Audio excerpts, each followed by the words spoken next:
Je vous le disais en titre, la Haute Chambre du Parlement gabonais procédera au renouvellement de ses élus dans 6 jours exactement. Mais comment est élu un sénateur? Quel est le mode du scrutin?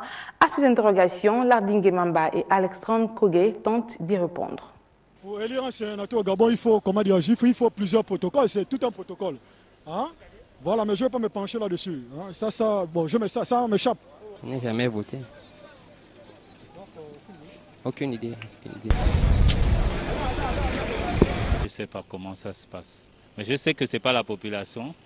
Les représentants, je ne sais pas si c'est les députés, mais franchement, je ne sais pas. Contrairement aux députés qui sont élus au suffrage universel direct, les sénateurs, eux, sont élus au suffrage universel indirect, c'est-à-dire élus par un collège des conseillers municipaux et départementaux.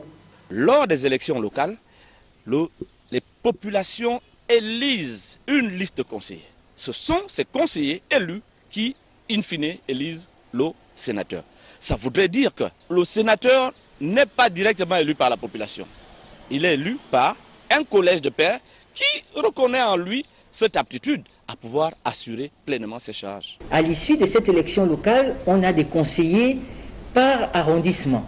Et ces conseillers par arrondissement se mettent donc ensemble pour élire les 52 sénateurs qui seront aujourd'hui à la Chambre haute du Parlement. Le premier tour de l'élection des sénateurs est prévu pour le 30 janvier prochain et le second tour est fixé au 6 février. Ce sont donc 67 sénateurs qui sont attendus au palais Omar Bongo Ondimba.